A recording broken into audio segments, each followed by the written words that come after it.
Charlotte l'aventurière colorée. Un livre pour enfants, un conte pour enfants, écrit par la Croix-Rouge fribourgeoise. Charlotte n'est pas commode. Charlotte n'aime rien. Elle n'aime pas les choux, le thon. Elle déteste les fraises, le concombre. Ah, les petits pois à la pastèque. Elle en a horreur. Alors autant vous dire qu'elle n'aime pas non plus la viande, les tomates, le poisson, les bonbons. Elle n'aime rien. Et la maman de Charlotte ne sait que faire. L'assiette de Charlotte reste toute blanche. Mais en plus, Charlotte est paresseuse. Elle n'aime pas courir, elle n'aime pas danser, sauter, elle déteste nager, ramper, marcher.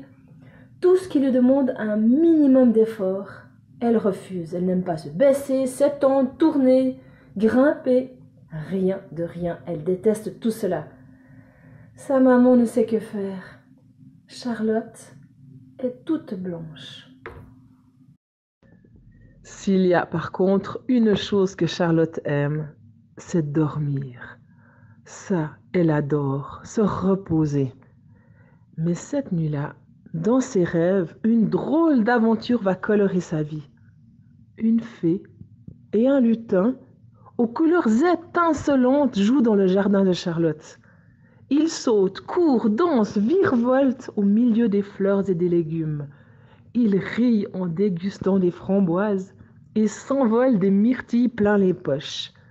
Ils sont tellement gais, tellement souriants, quand soudain, stop! Ils s'arrêtent net devant Charlotte. Mais, Charlotte, tu es toute blanche, lui lancent en chœur Chicorée et Jasmin. Oh, ben oui, hein, je sais bien que je suis toute blanche. Il y a tout le monde qui me le dit. Mon papa, ma maman, ma copine Pauline, ma sœur Léa, mon cousin Ismaël, mon autre copine Régine. Tout le monde me le dit. Charlotte, tu es toute palote. J'en ai marre qu'on me dise tout le temps ça. J'aimerais bien retrouver des couleurs. J'aimerais bien avoir vos belles couleurs, vous, la fée et le lutin. Alors, entre Jasmin le lutin et Chicorée la fée, une discussion chuchotée s'installe. Mais tu crois qu'on peut l'aider? Non mais regarde, elle est vraiment toute blanche. Ouais, mais en même temps, elle fait rien pour avoir des couleurs. Ouais, je sais pas. Et finalement, Chicorée se retourne vers Charlotte et lui dit: si tu veux devenir pleine de couleurs, tu vas devoir vivre une grande aventure et traverser des épreuves. Et cette transformation sera un étrange chemin, pas facile. Est-ce que tu veux devenir l'aventurière colorée? Demande Chicorée la fée. Oh oui, oh oui, oh oui, oh oui, je veux bien, répond Charlotte. Mais j'ai quand même un peu les chocottes. Mais cette aventure la titille terriblement, elle l'intrigue. Et elle aimerait tellement entendre: oh Charlotte, comme tu es jolie avec toutes ces couleurs, comme tes joues roses te donnent bonne mine. Eh bien, c'est décidé, Charlotte se lance dans l'aventure. Alors, Chicorée la fée sort sa baguette magique et récite la formule magique. Yasminus Chicorum Carambolatruc. D'un coup de baguette magique de Chicorée la fée, et Charlotte se retrouve dans un nouveau monde. Un monde inconnu jusque-là. Un monde où il y a beaucoup d'enfants qui jouent, qui rient et qui dégustent des fraises et des framboises. Oh non, je déteste ça. Tout de suite, Charlotte n'est pas contente, elle comprend ce qui l'attend. Et là, un petit garçon s'approche d'elle et lui tend une merveilleuse fraise, gorgée de soleil, rouge, juteuse. Et lui explique: tu sais, Charlotte, moi aussi, au début, quand je suis arrivée dans ce monde, j'ai cru que je n'y arriverais jamais. Et puis, j'ai goûté Et j'ai été vraiment étonnée. C'était une surprise pour moi, j'ai aimé. Et c'est pareil pour tous les enfants qui sont là autour. Peut-être que ce sera pareil pour toi, Charlotte. Alors là, Charlotte n'est pas contente du tout. Elle s'assied par terre et se met à bouder. Charlotte boude. Les enfants jouent. Charlotte boude. Les enfants se régalent. Et comme Charlotte voit que ses habits, que sa robe est toujours toute blanche, et que si elle loupe la première épreuve, ce sera fini pour elle, elle se décide. Bon, ok, alors un tout petit bout. Je goûte un tout petit bout et c'est fini, on n'en parle plus. Elle goûte un minuscule bout en faisant des grimaces énormes. Elle n'a pas l'air d'aimer ça du tout. Mais petit à petit dans sa bouche, le goût de la fraise apparaît et Charlotte est étonnée. Elle trouve cela même plutôt bon. Et à ce moment-là, un tintamarre d'applaudissements retentit. Tout le monde applaudit Charlotte. Son visage s'éclaire d'un immense sourire, d'un magnifique sourire. En fait, elle a osé et ce n'est pas si mauvais. Et devinez quoi? Surprise!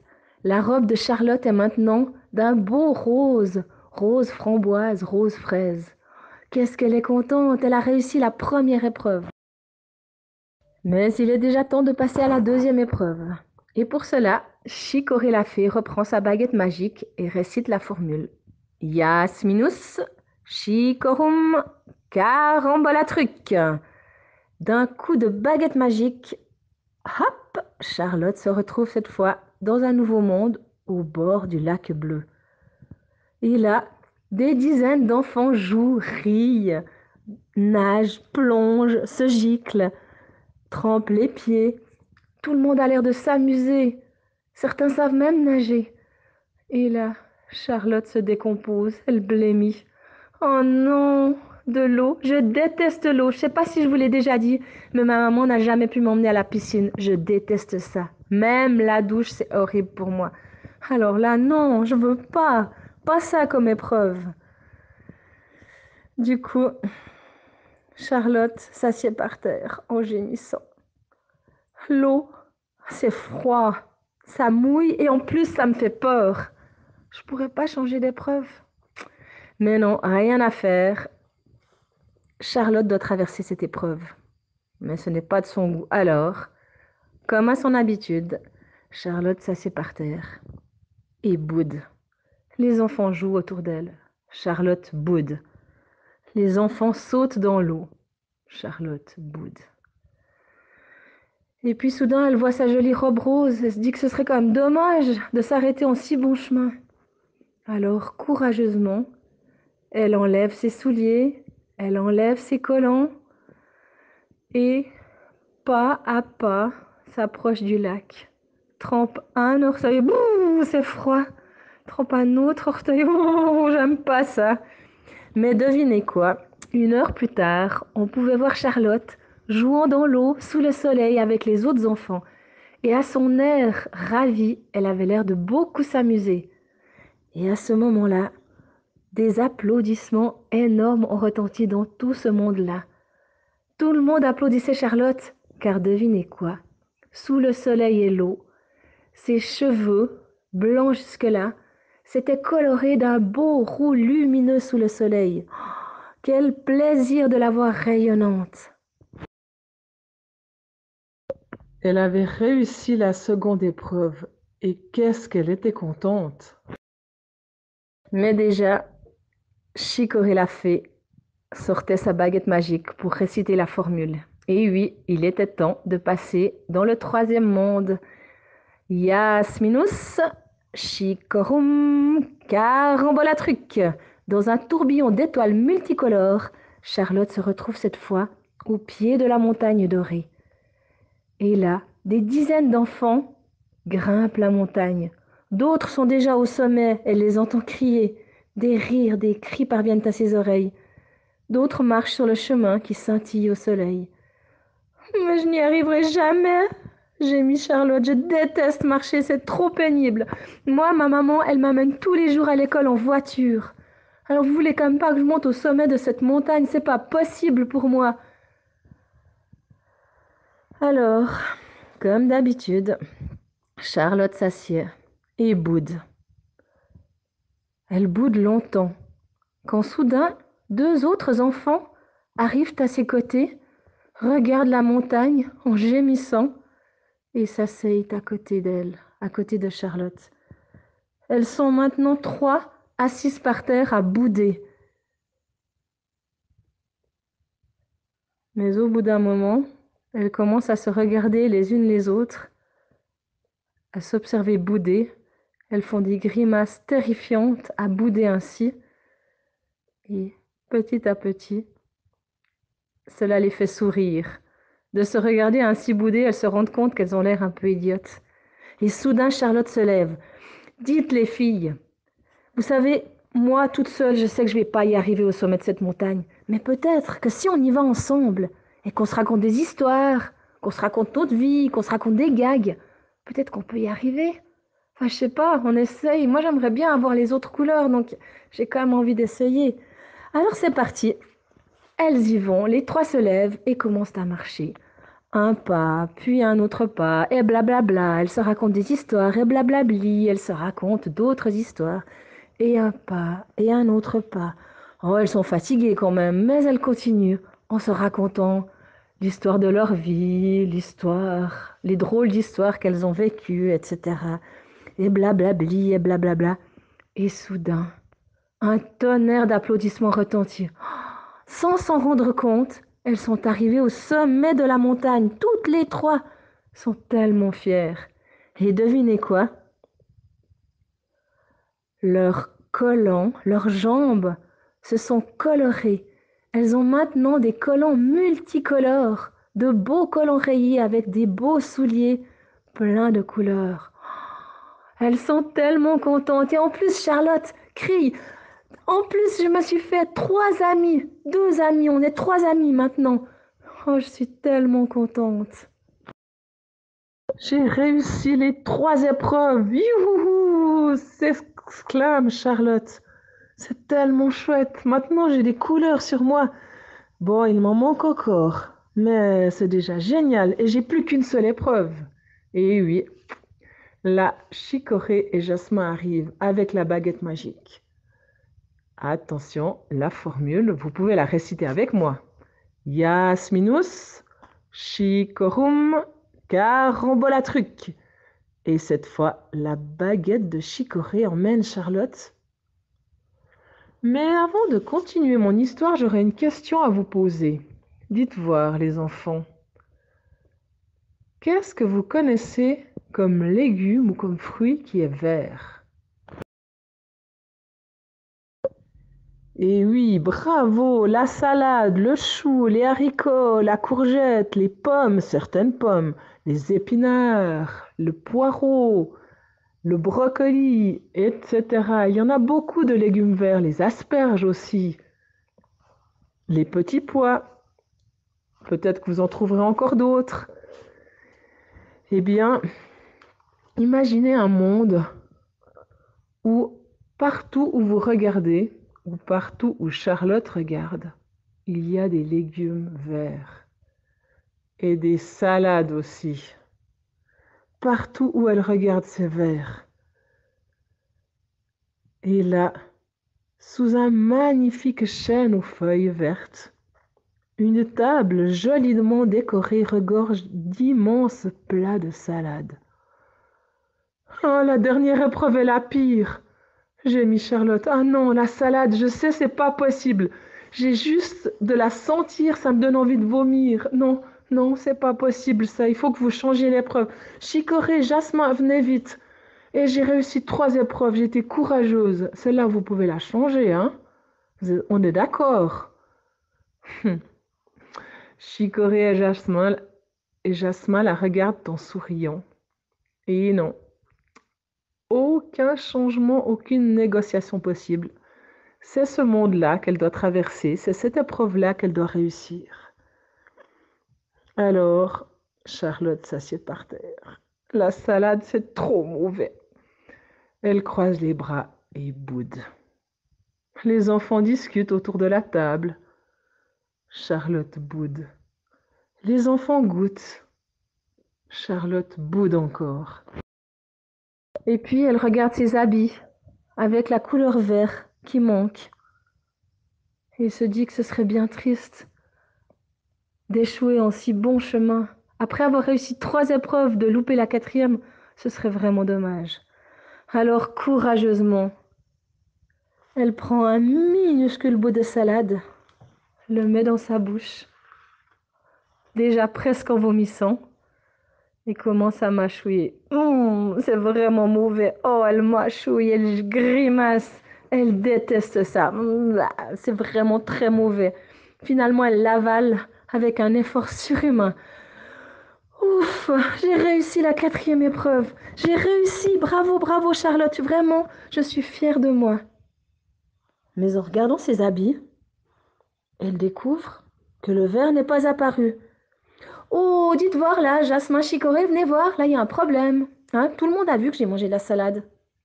Alors pourquoi je n'ai pas de verre sur moi? Chicorée s'approche doucement de Charlotte et lui murmure à l'oreille. Tu sais, Charlotte, parfois, pour réussir, il faut essayer plusieurs fois. Alors, pendant 5 jours, Charlotte reste dans ce monde. Chaque jour, elle regarde les enfants goûter la salade. Petit à petit, elle va au jardin les accompagner pour planter les graines de salade. Elle apprend à couper la salade, à la laver, à la préparer. Elle commence à oser regarder cette salade dans les yeux sans blêmir. Alors maintenant, elle sait laver la salade, elle sait la préparer. Elle a découvert qu'il y avait différentes sortes de salades vertes, beaucoup de sortes différentes. Et puis un jour, elle apprend à faire la sauce à salade. Elle s'assied avec les autres enfants. Oh, pendant longtemps, elle n'ose pas goûter. Mais finalement, le 5e jour, elle commence à goûter un tout petit peu. Oh, au début, elle n'aime pas ça. Mais elle s'encourage. Et petit à petit, son palais se transforme. Et dans sa bouche, le goût ne devient plus si mauvais. Petit à petit, elle commence même à aimer la salade. Et là, un tonnerre d'applaudissements retentit. Bravo Charlotte, tu as réussi. La 4e épreuve était la plus dure et tu l'as réussi. Et tu as du verre sur toi, tes poches, ton collier. Tout est devenu vert. Bravo Charlotte. Tout le monde l'applaudit. Charlotte est rayonnante, elle est tellement contente. Il y a un tintamarre tout autour d'elle. Bravo Charlotte, quel courage. Bravo, tout le monde entonne cela en chœur. Et Jasmin l'applaudissent en virevoltant autour d'elle. Que tu es belle, que le vert te va bien et que toutes ces couleurs te vont bien, Charlotte. Il y a tellement de bruit autour d'elle que soudain, elle sursaute et se réveille. Elle est dans sa chambre, dans son lit, et sa maman, qui a entendu qu'elle faisait des drôles de bruit, est déjà là à ses côtés. Oh non, j'ai mis Charlotte. Ce n'était qu'un rêve. Je suis toujours aussi blanche. Oh non. Maman est là. Elle l'observe étrangement. Mais que se passe-t-il, ma Charlotte? C'est bizarre. Ce matin, tes joues sont toutes roses. Je comprends pas ce qui se passe. Alors là, Charlotte sourit. Tout son rêve lui revient en tête. La salade, le lac, les épreuves, la fée, le lutin, les copines. Tellement d'épreuves dans une nuit que soudain, elle se lève et parle à sa maman. Maman, tu sais quoi? Aujourd'hui, on pourrait marcher jusqu'à la piscine. T'as vu, il fait super beau. Laisse la voiture dans le garage. Allez, on va à pied jusque là-bas. Ça sert à rien de prendre la voiture. Et puis, on pourrait même pique-niquer là-bas. Si tu es d'accord, moi je mangerais bien une bonne salade. Devant l'air ahuri de sa maman, Charlotte éclate de rire. Eh oui, maman, la nuit porte conseil.